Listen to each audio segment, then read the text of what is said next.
where do I see it going? Well, not where do you see it going? It's another one of these questions that everybody always puts on these things that fucking don't know how to ask it, because it's like, where do you see powerlifting going from here, right? And before answering that, talk a little bit about where you've seen it go from where you started.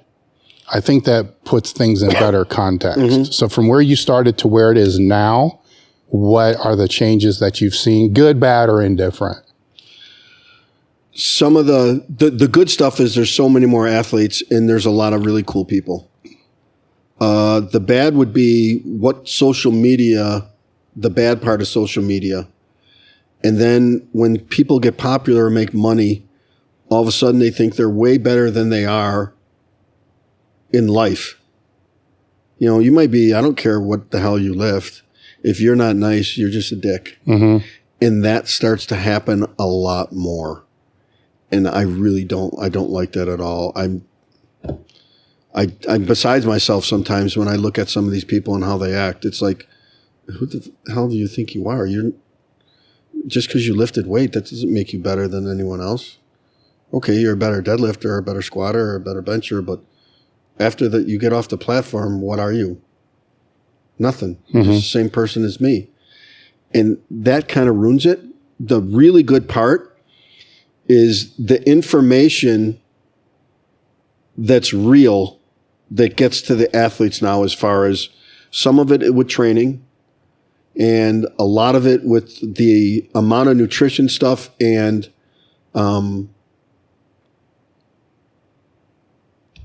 prehab to make sure you don't get hurt, or rehab afterwards. And there's guys there.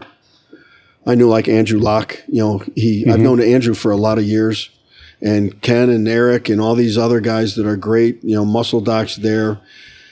And these guys come from a place a little bit like where we came from with lifting, and they're meatheads. And they know a little bit different than what was written in the books, how they learned because of on-the-job training. Mm-hmm. And I like that a lot. I wish I had more time to do it, or that I really wanted to do it. Mm-hmm. You know, you could take 10 minutes out when you're watching TV to lay on the floor and foam roll and then do this band stretch and do this activation or whatever, or, you know, some McGill stuff. And a lot of times we don't do that because we're fucking lazy. And a lot of times what we do is we wait till we get hurt before we decide to do something about it. If you come and listen to some of these guys talk, all you have to do is spend 5 to 10 minutes a day and doing a couple little things that will extend your career or make you have less pain or injuries in the future. And that's probably the best part, is that. And like I said, you know, like I said with the nutrition part, you got guys who are meatheads that do it. You know, Lane Norton, Dr. Mike, Stan. Mm-hmm. I found more of a vertical diet than I ever did. You know, the first thing Stan did when he started helping Thor and Brian Shaw was he goes, "No, you're already strong. I know you're strong. What do you do outside the gym?" And that was a big change. Mm-hmm. And that's what started it all. And I think if people paid attention to that, that would be like their GPP, getting them ready to be healthy, to last longer, and have a good gym training session. We forget that. You know, no more Frosted Flakes and a protein drink before you go work out. Yeah. You can only get away with that a few times. You know, that was the old me when I was young. Yeah. I didn't worry. You didn't have to. Where do you see it going from here? Now, I do see it getting bigger internationally, but it will never, ever get in the Olympics because they have Olympic weightlifting.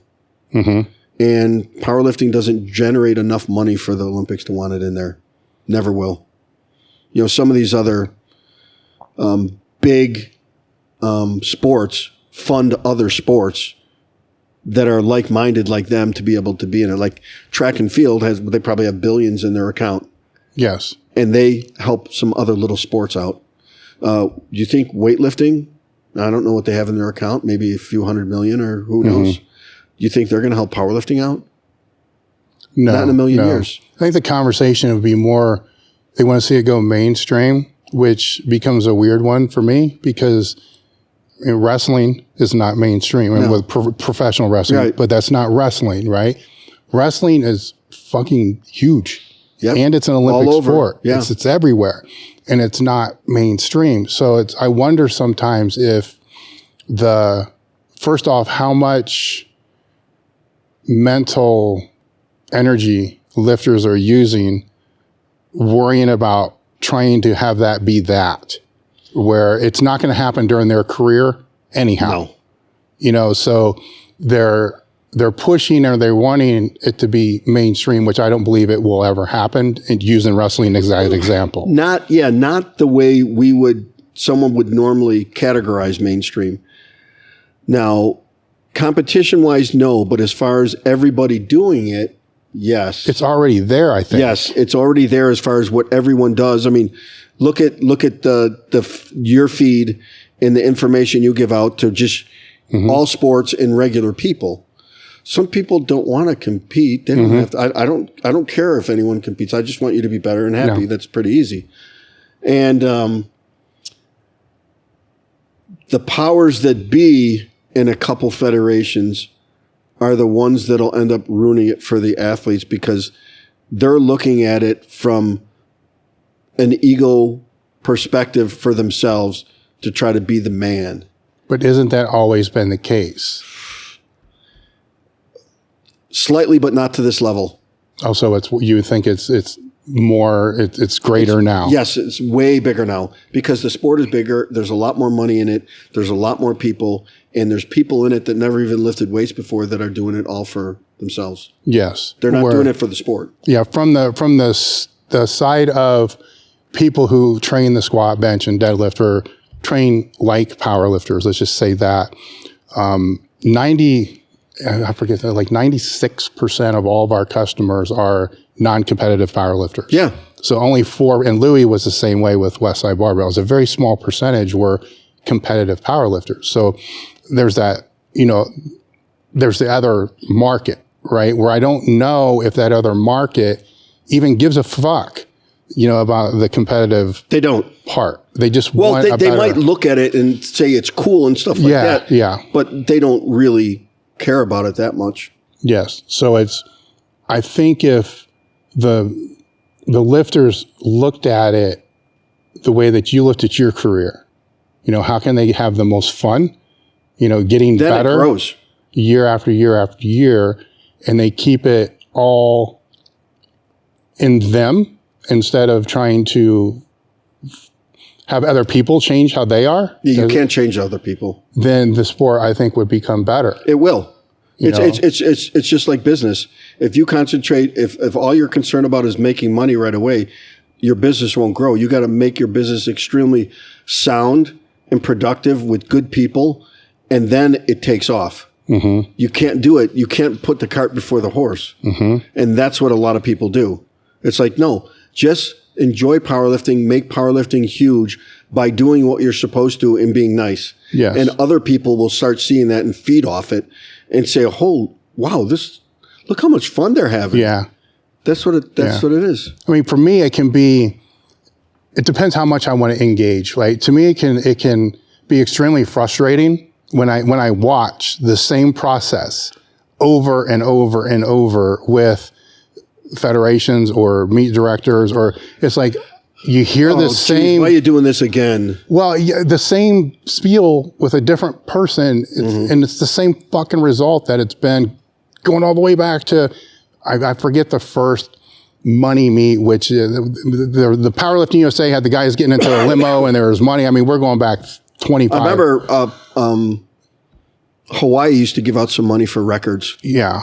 They used to pay for your way, your hotel, and give you some money for if you set records. Mm-hmm. I know that the Hawaii, and that was as far back as I competed there in 85 and they did it then. But you guys weren't going there for that.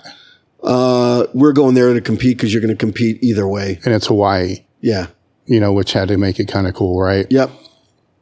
Is that where Hatfield kind of invented the monolift? Yes, it is. I wasn't at that Hawaii meet either, but he looked at the rules and he figured out a way. He had a way of doing this too, by the way. Yeah, where he just took it off the rack, shuffled his feet, and they moved the racks for him. That was Fred's hardest part, because in his house all the time, he would do the safety squat bar and not have to walk it out. He would just hold on the straps and do the safety squat bar with these huge amounts of weight. So he never really learned bracing and getting everything tight and learning how to walk back with it. And he wasn't a hip squatter. He was a little higher bar squatter. So when it sits like that, the rest of your back doesn't absorb as much as it would if it was a low bar. So he was all over the road.